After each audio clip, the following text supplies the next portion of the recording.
Nominated podcast. I am. Fratelloni's Hardware and Garden Stores brings you Start over. Take it from the top.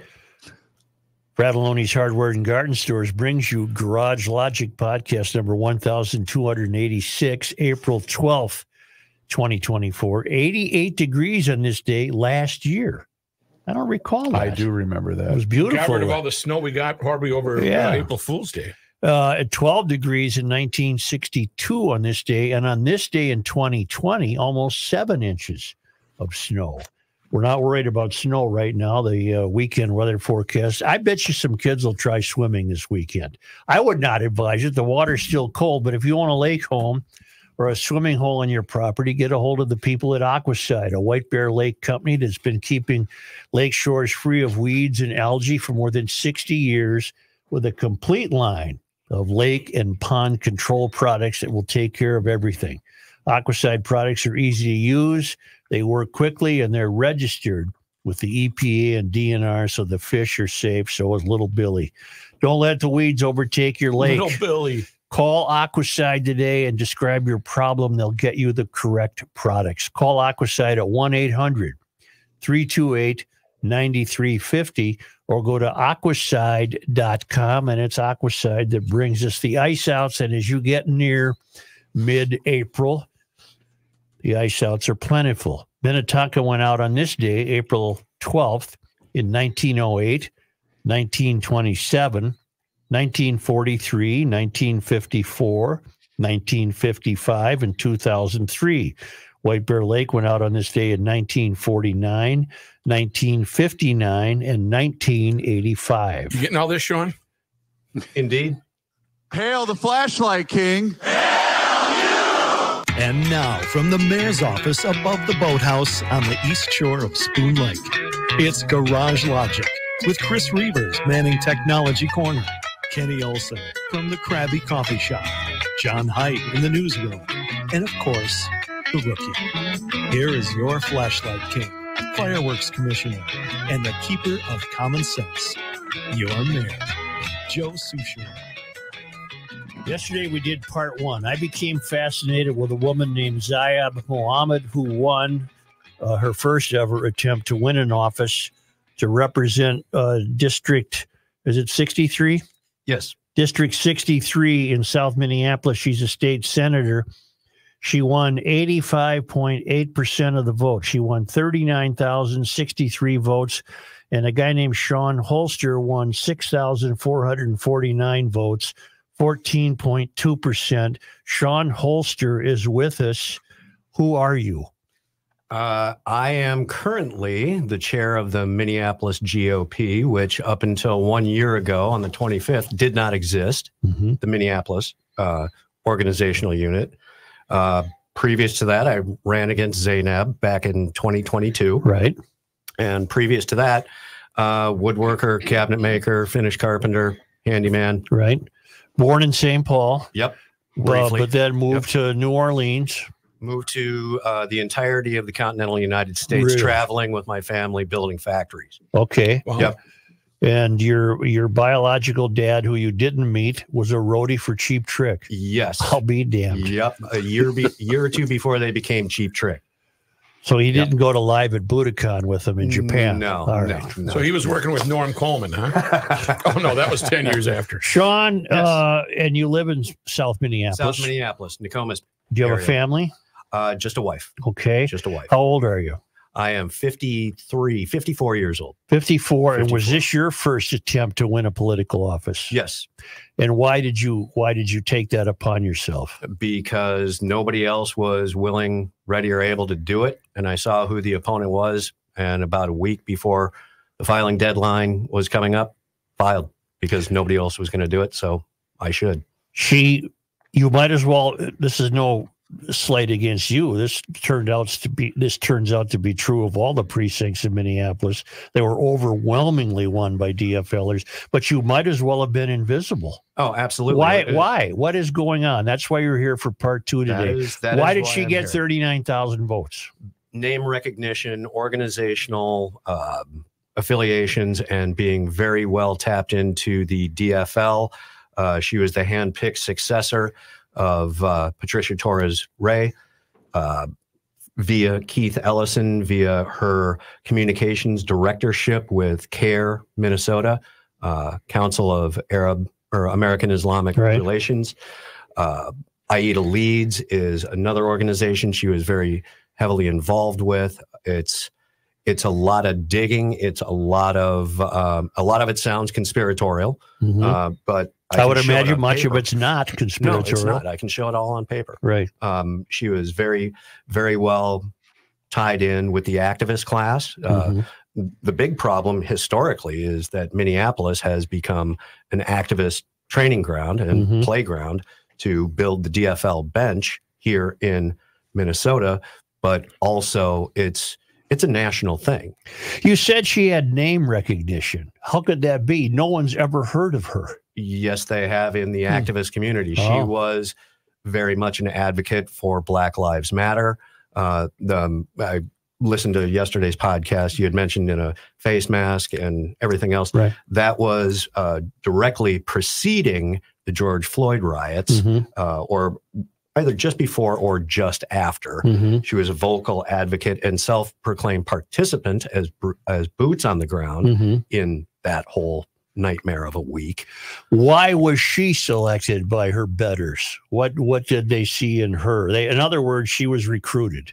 She is the sister-in-law of another state senator over in 62, Omar Fateh. So it's a family business. It is very classically so. It's a family business. And Omar Fateh, correct me if I'm wrong, isn't his wife one that was named in the food fraud? Yeah, and then there's a residence down on Bloomington Avenue where it was a co-residence of her and affiliates of her brother-in-law or her brother-in-law. It's very, very hard to track down because of spelling, believe it or not. Right. But anyway, this is all confirmed.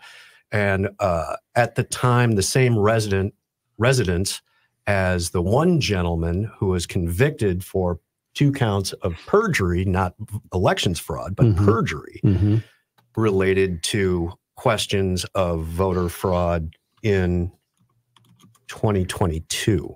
2020 or 2022. So the years are a little slippery on me, but if somebody's in front of a computer, you can fact check me. And what intrigued me yesterday, and then now discovering that virtually every district in Minneapolis is represented. Well, not virtually; they are all represented by every last one. DFL, all of whom won handily over their opponents. Yep. And what intrigued me about Zayab Mohammed is that, just based on what I can read about her, she absolutely does not share any remote vision of this country that I would share. Was that a fair statement? Yeah, she's an open socialist. She's part of the Democrat Socialists of America, along with a number of other House members and a growing majority, almost full majority of the Minneapolis City Council. Kenny? So, Shawn, yesterday I speculated that there was something going on behind the scenes with the Democratic Party, asking Patricia Torres Ray to step down so that Zainab could replace her. Is that, in fact, true? And then the follow-up question, is that because they're pursuing a all-out socialist agenda for Minneapolis? That is my feeling, and I can't say without risking libel. You know, I have to be somewhat careful in my phraseology. I think you should. Is that yes, and there was precedent going back to 2016 in my analysis of what the hell happened in Minneapolis and in the broader region of Congressional District 5. How did this happen, when, and where? And it started in 2016 when Ilhan Omar won her first race against Phyllis Khan. Right. That was the proof of concept election. Okay. Right. And that's where you see in both the city council and the Minnesota House and the Minnesota Senate a slow handover of the DFL to the Democrat Socialists of America, who are we are dealing with today. What did you intend to bring to the legislature? I knew I didn't have a shot, so I wanted to find out, what can we do about this going forward? So I kept my eyes open, my ears open, and my mouth shut, and started traveling around political circles. Okay. Because running as a state Senate candidate, you have a little more access than your average schmuck on the street. All right. So start taking notes. It's a long game. There's no silver bullets. What is their end game? Complete socialist takeover control. Have you noticed how transportation is being shutting down for bike lanes? They're seriously talking about cutting off I-94. Interstate that won't commerce. happen. It's a federal highway. They're going to have a lot of trouble, but yes, they wish for that. They do wish for that. The homeless problem right now, that's actually a tool that they're using. In what way? Well, in a manner of managed decline. Have you heard of managed decline? You're informing us of it right now. It's a concept. I believe it was tried out in Boston. Okay, everything's going to go to hell, so manage it in the most manageable way. What's in it for them to lord over a destroyed city? What's in it for them to lord over a socialist takeover? What's in it for them? Their power, government funding, social services dollars. Well, who's going to keep working to provide them the money? Good question. Just shift that outward to the federal level. Look for the federal funding through Department of Human Services, Housing Department, Medicaid dollars, Medicare dollars. That's why you're seeing an uptick in drug and alcohol treatment and opioid, fentanyl, harm reduction. Do you hear the term harm reduction? You know, the clean needle programs, stuff like that.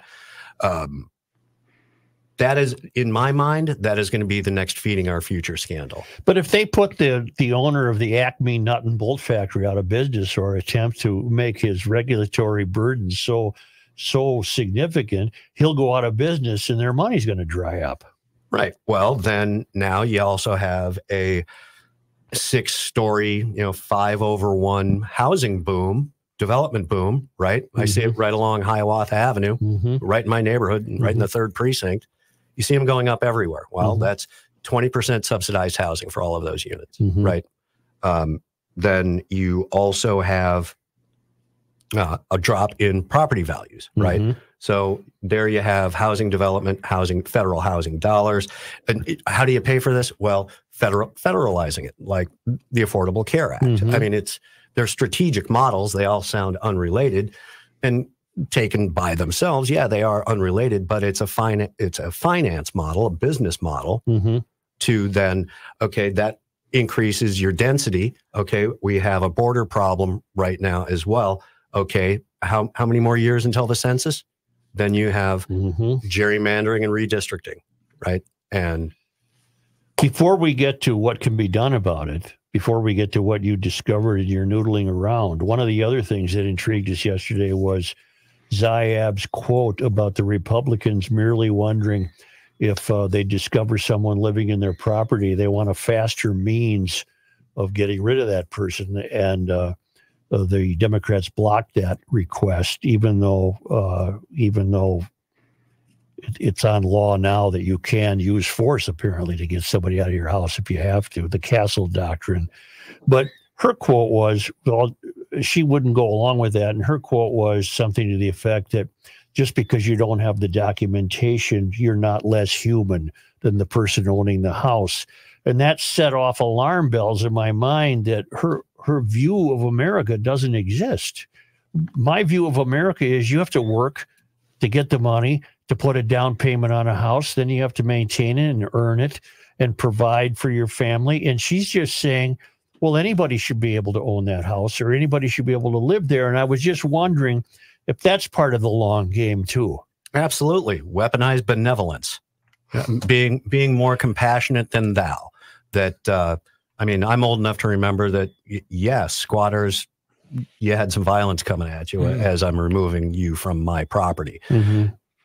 It's on a leadership level, her betters, her graders, her handlers, right? They know better, right? They remember a time that, yeah, that's what happened. So the DFL, they're great at looking compassionate, like they care more. They care about children. They care about women. They care about everybody but themselves, right? Minorities. So, yeah, minorities, BIPOC, if you will. So they're weaponizing their compassion. When you try to resist that, you are a monster because you just don't care. You're Islamophobic now, or whatever. You look at someone her age, right? She's what, 24? 25? She's 26. 26, yeah, right in there. Yeah. I don't think there is a single malicious bone in her body.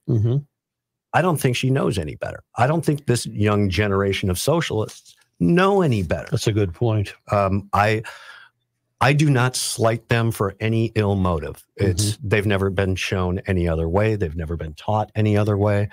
This is the vision of utopia that they've been raised with. You said you knew you didn't have a chance. Yep. There were some districts where a Republican didn't even run in Minneapolis. And that was another one of our problems. And this would have happened had you not filed, right? Yeah. Oh. We would have been another empty seat, another empty race. And you said you were beginning to wonder, what can we do to get ahead of this or to at least catch up to it? Right. Is there anything that could be done? Yes, there is. But there are no easy answers. It's not a one and done deal. It is a matter of, and this was what was helpful in the reorganization, pulling organizationally 5 state Senate districts together under one unified organizational structure, whereas before we had 5 chairs, 5 treasurers, 5 secretaries, 5 voting bodies, and democracy is excruciatingly painful due to Robert's Rules of Order, right? And so you can't do anything under that structure. Consolidate. We had a city unit as well. We've started looking at this as a mergers and acquisitions operation. So we merged 5 Senate districts, took 10 years of altering and lobbying to change the state party constitution to allow that to happen. It finally did. So now the first step was stand in the middle of the blast zone because there's nothing here, standing in a bomb crater right now politically. Use some field expedients. Look around. What do we need to do? Well, first we need to dig a hole and build a foundation, right? Then we need to start putting some framing on top of that foundation. For this last year, this has been an exercise in that. Well, we need money, we need data, we need participation. How could 39,000, many of those 39,000 people in voting for her either didn't know what they were doing or they're purposely voting against their own self-interest? They vote based on party affiliation without any. They saw the DFL there, and that's all they need. That's all they need. And that varies, I will also claim, from precinct to precinct to precinct. There's 137 precincts within 13 wards, within 5 Senate districts, 10 House districts in the city of Minneapolis. Okay, step 1, break out the slide rule in the graph paper and see what we're looking at geographically. Now, who are currently in those seats? Where did they come from? How did they get there? Okay, so the first year is research. And what are our deficits? Well, our deficits started truly in 2016. Previous to 2016, there was a semblance of an organizational structure, but over the course of time, through deferred maintenance, through apathy, and eventually through an inability of legacy of having a product that could be handed down politically, that completely disappeared. The pattern was, if we can get somebody to run, right? It's a run in name only. So you get your name on the ballot, you call around to enough people in the state of Minnesota to contribute $50 to your campaign because of the PCR, public subsidy return, that $5 check mark on your IRS form every year. You know, like it, don't like it. Personally, I don't like it, but it's there, so we're going to use it. So that then allowed that race to take $3,000 on the House level in public funding away from the DFL, just to be bogglers and annoying and to throw sand in the Vaseline. We're speaking with Shawn Holster, and